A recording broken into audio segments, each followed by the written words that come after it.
WV Uncommon Place. This podcast is a variety podcast that houses numerous series to cover mental health, empowerment, podcast framework, and various intimate theories to get to know the hosts.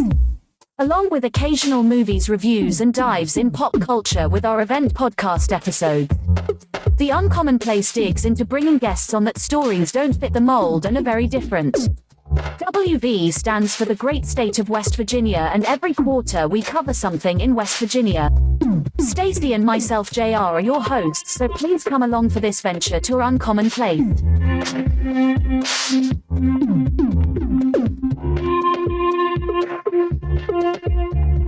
Hey dude, what are we going to do about increasing our audience for our films? TikTok and YouTube aren't doing too well for us.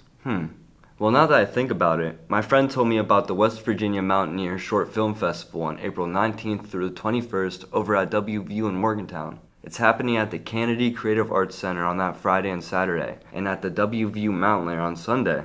Dang, sounds pricey to be featured at such a large event. No worries, bro. They accept all forms of films, and the submission fee is really reasonable. In fact, anyone listening to this podcast can get a 50% discount off the submission fee, which brings the entry fee down to just $5. Not only that, but with this waiver code, you all can submit up until Friday, March 22nd, 2 weeks past the regular entry deadline. Just go to their Film Freeway page and use the waiver code WVM24. Yo bro, I just searched up this fest and it's legit. They get anywhere from 250 to 300 submissions from over 25 countries. They'll be showing all kinds of films. Plus, they're going to have a free filmmaking workshop on Friday and a bunch of live multimedia performances on Saturday. I also hear they're going to be doing a live panel discussion with some video artists and animators about artificial intelligence, which, you know, pretty controversial, but also really important to learn on. So anyway, dude, you should really go submit your film. That's sick. What's the link? I want to learn more. Dude, just go to www.wvmsff.com. There you can find more information about how to submit. Well, bro, it says right here that we can win a prize for the best film, and even if we don't win, we'll still have a fun weekend watching films with free popcorn and milk duds. No way, free snacks? I also heard West Virginia has the best pepperoni rolls, so we gotta go.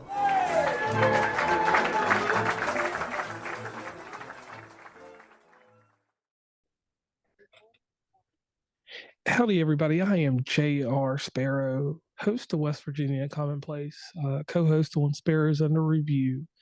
And we are going to do a I said verily, that's not even a word, a very motivated episode with this guest here, because she has some things that will help you all in real estate. And even further than that, she has a history that will go along with this. And her name is Sally. And I chopped up her last name because you all know I'm bad with last names. I said her last name. I tried to say it was Gimon, and that was not the case. It's just like the word. It is Gimon. Oh, well, what did I say before? What did I say before, Sally? I said something. You said Guyman when we first got on there. So yeah, Guyman. Everyone messes up. Don't feel bad. Yeah, and all you got to do is switch the G with an S and it's Simon, or vice versa. So the nostalgia question that we always ask on the show, Sally, is who are you? So we already know who you are. We know your name. But let us know why you're here, and then we're going to go into some deep questions, and we're going to learn a lot about you.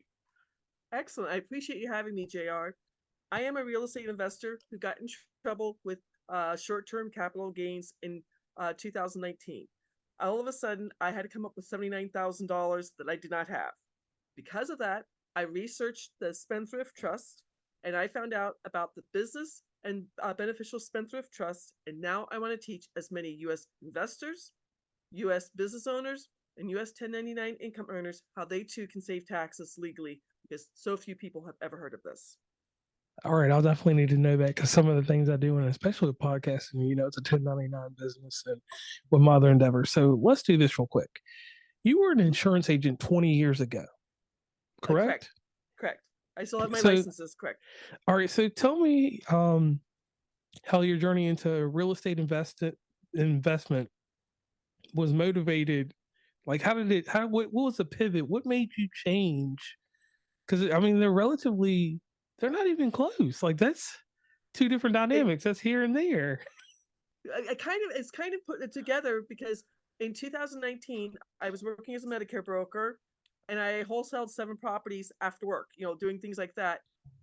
Literally, this is funny. I got fired because a woman, if you know about Medicare, we were doing a special campaign in Texas, and a woman who had to get her insurance policy, because she was turning 65, moved 4 miles over the border to New Mexico, where I was licensed, and I issued a policy, and I got fired for it. The next day, I wholesaled a property and made $18,000 on it. And I said, "See ya."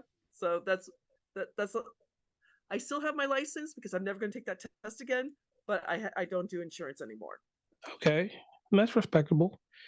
Now, your experience at purchasing bank-owned properties during the pandemic demonstrates your ability to spot opportunities. How do you identify the investment opportunity, and what was the process like? Quite honestly, that bank-owned property was part of my real estate group.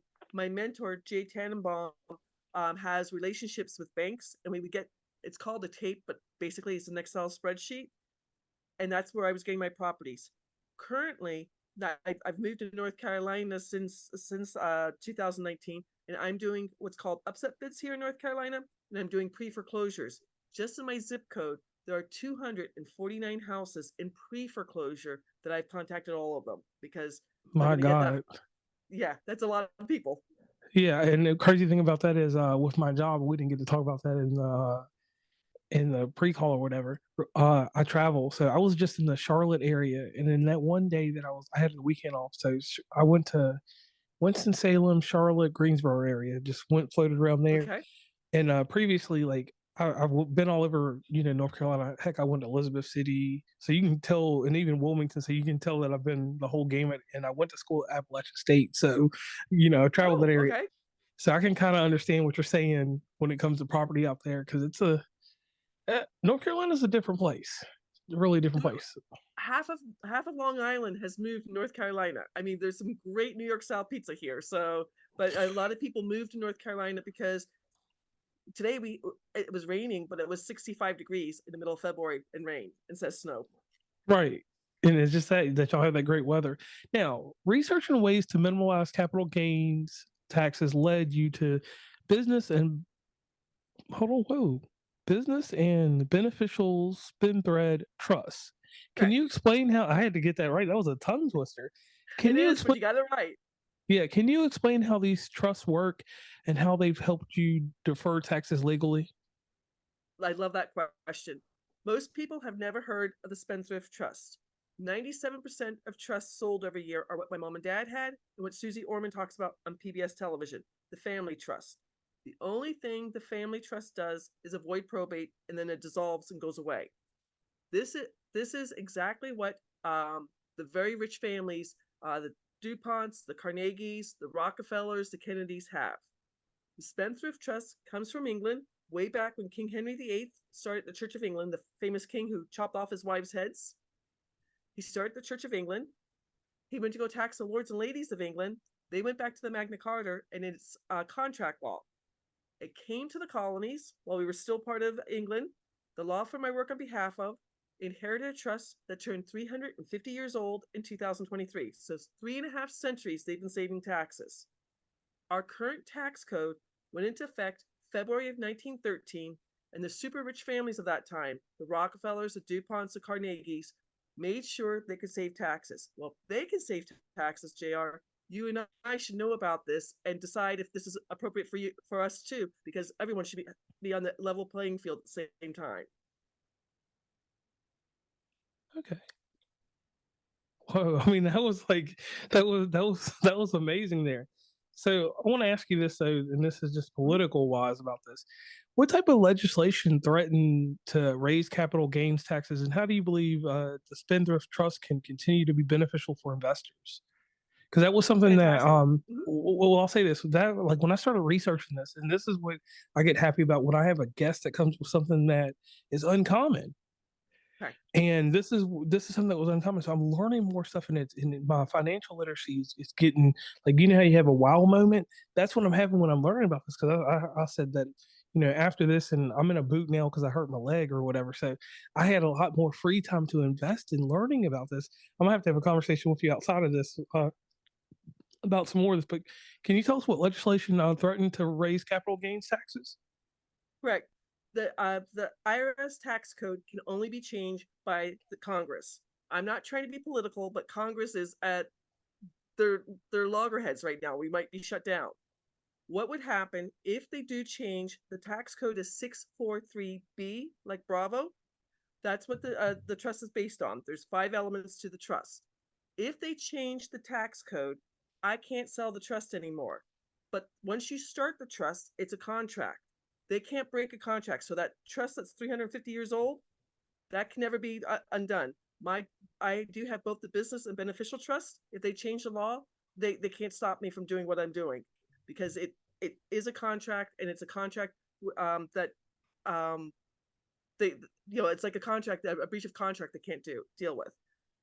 If you do some research, there is some controversy about 643B, not the trust I sell. I sell the Benson Financial Trust. It's never been audited.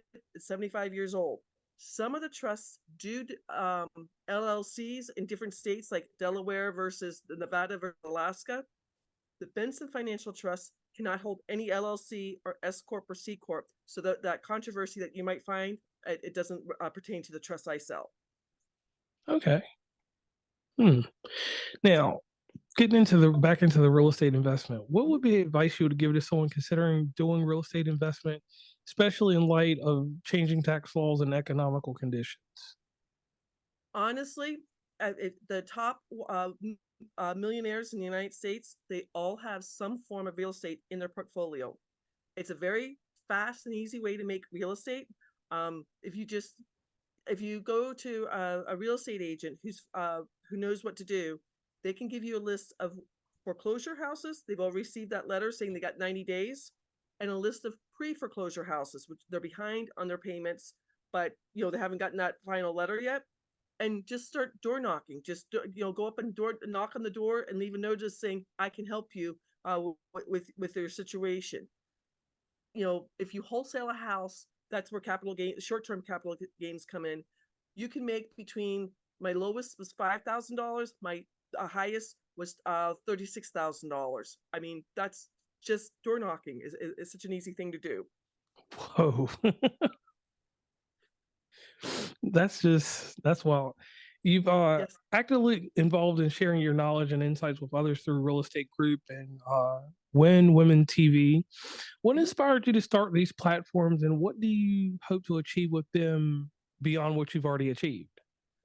I like that question. I teach in my real estate group. I figured if I got in trouble with capital gains, other people might get in trouble with capital gains. So the beneficial trust is going to save you capital gains, interest income, dividend income, rental income, and royalties, the 5 different taxes.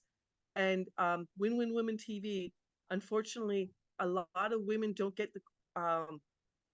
they don't have opportunities. And Win-Win Women TV is trying to help people all over the world. So I do have another website, www.learnwithsallymarie.com, to help people pay off debt very quickly.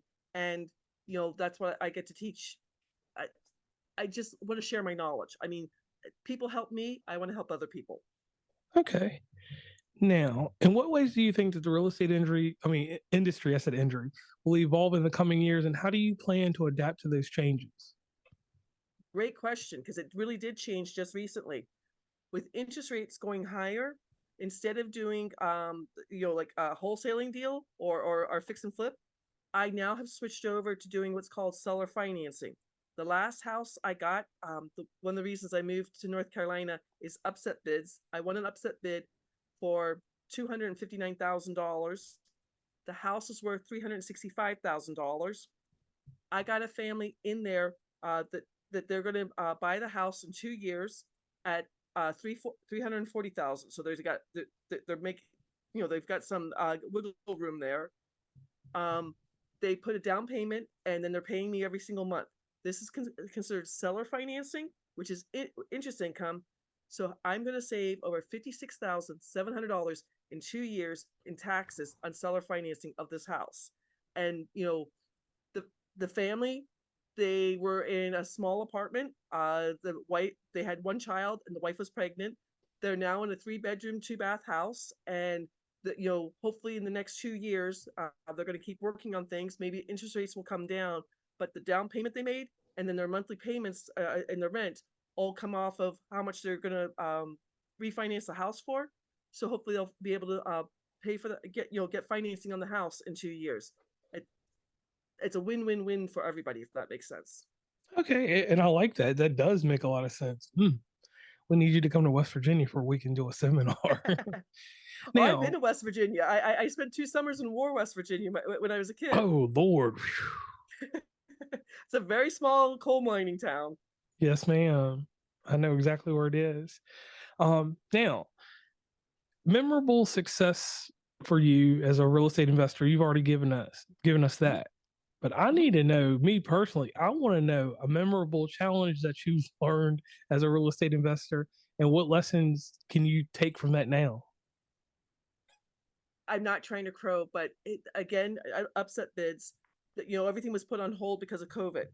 They lifted the Public Health Emergency Act was lifted May 15th of 2023.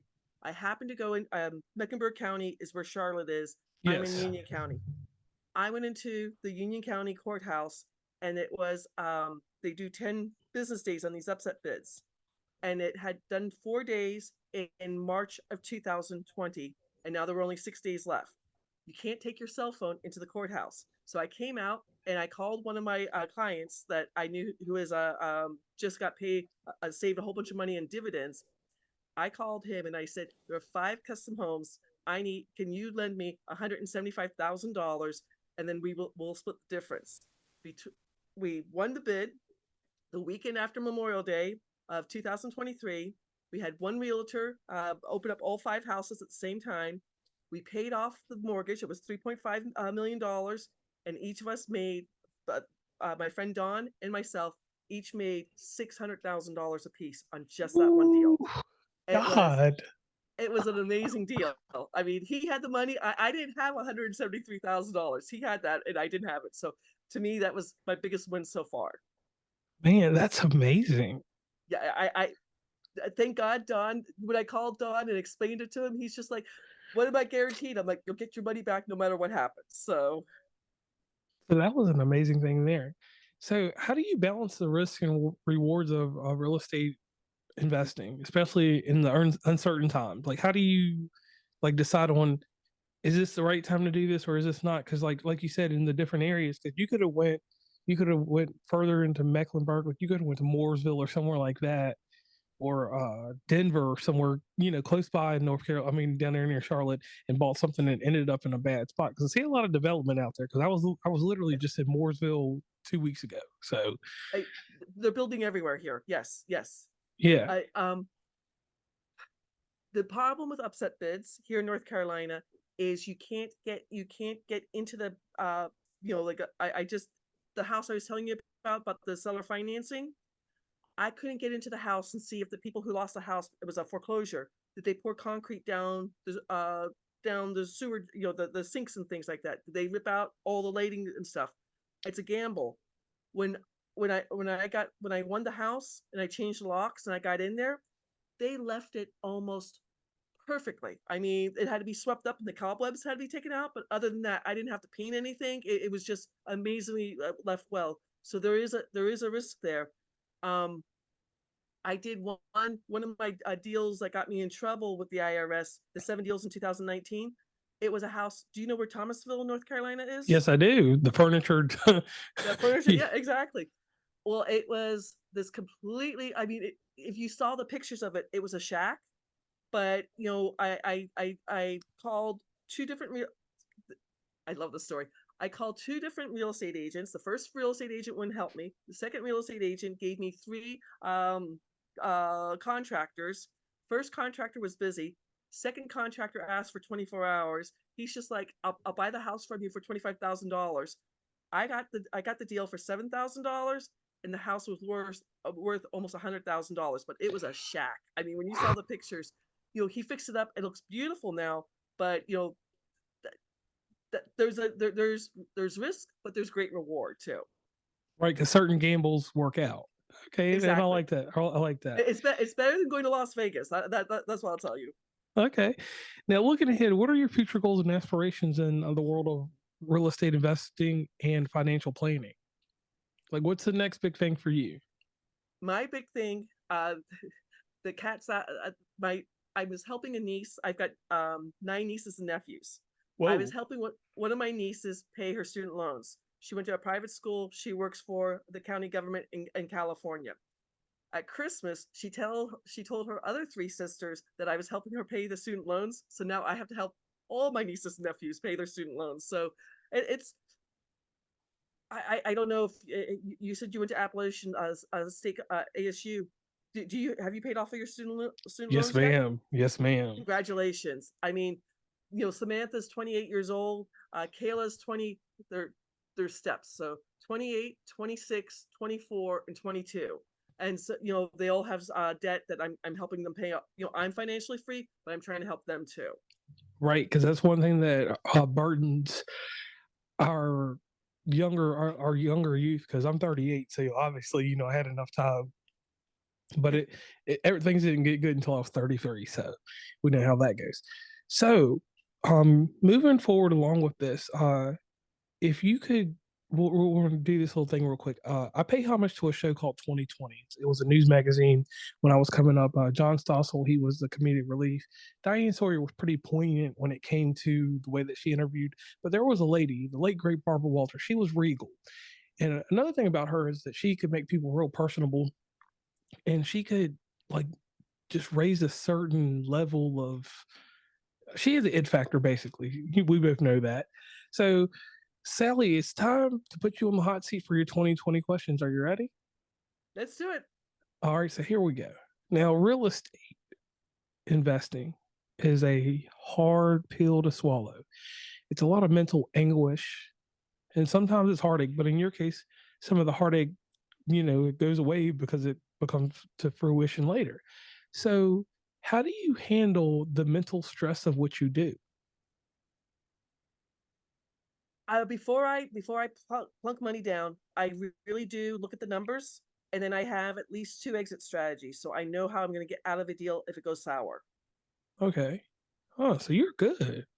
Now, with all the success and with all the money that has brought you, you seem like you're a very humble person, so it probably didn't move you in certain different directions. But when you got a hold of this extra money, this money that you didn't have before, what was the first thing you bought yourself? First thing I did was pay off my debt. I paid off. Part of my story was in October of 2018. I got my favorite car, a Hyundai Velastra, a little sports car. Yeah, I know what you're talking about. Oh, I love that car. Driving to work, 7 o'clock in the morning. I was the second car through in a green light. Somebody ran the red light without insurance, and all of a sudden I had 2 car payments, and I went from being comfortable to eating ramen noodles twice a week. So when I paid off all my debt, I celebrated. I don't laugh at me. I went and got a Marie Callender coconut pie, and that was my celebration. Ain't nothing wrong with that at all. And that Volster, a lot of people out here have them. Oh, And it then was a fantastic car. I only had it for 3 weeks, and I didn't have gap insurance. And oh, yeah, and I was living in Phoenix. I don't know if you've ever been to Phoenix, I've but been to Phoenix. there is a light rail, but there's very little public transportation, so you need a car. I mean, Yes. I couldn't get from home to work without a car. Right. So yeah, I can see that. And plus that car being economical too and low it was low profile. A buddy of mine has one in Ohio. I love that car. I'm a Hyundai Elantra, the old school hatchback one. I know that we're getting off topic, but man. So right there you got your Marie Callender pie. Ain't nothing wrong with that at all. All right, Coconut. so It's got to be the coconut one. coconut pie. Okay, coconut. Okay. No whipped cream on top. Of course, whipped cream. Of course. Okay. Now, one thing in life that we all have to decide on is this terminology for the word success. For me, success is just doing something different that I didn't do yesterday, or just gaining, and it doesn't have to be monetary.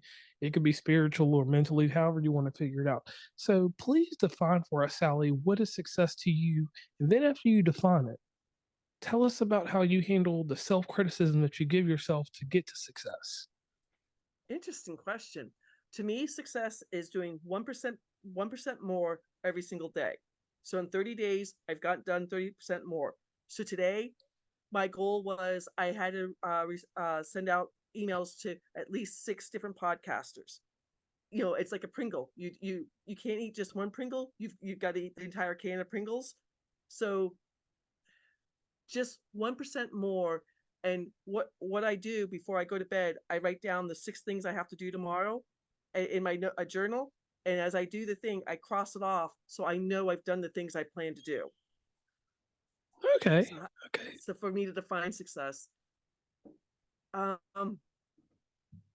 just being I think we're our worst enemies. How we talk to ourselves is you would never talk to your best friend that way, JR. So, my mom always did this. I don't know if you know, I was dyslexic as a kid and school was really hard for me.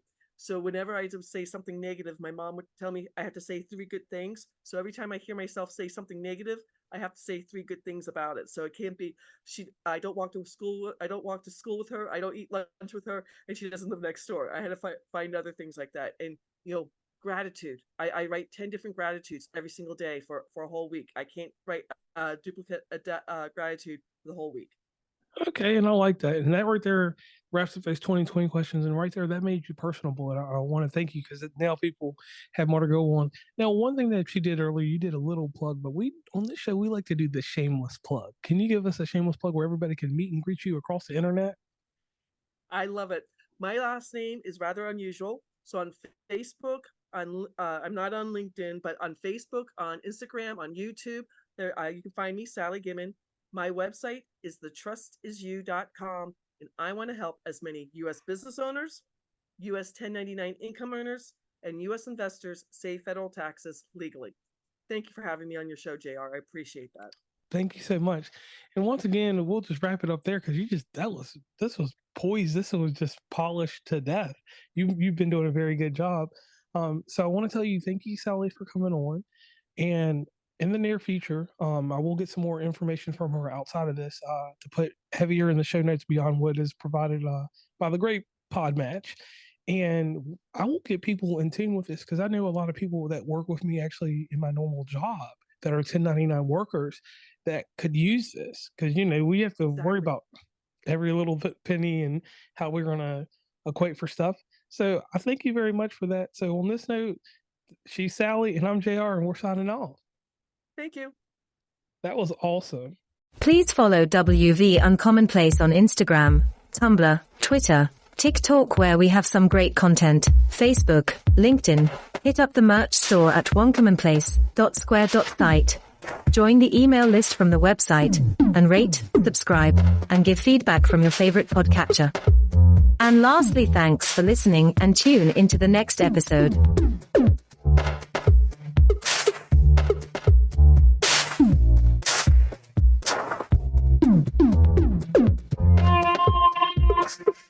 Thank you.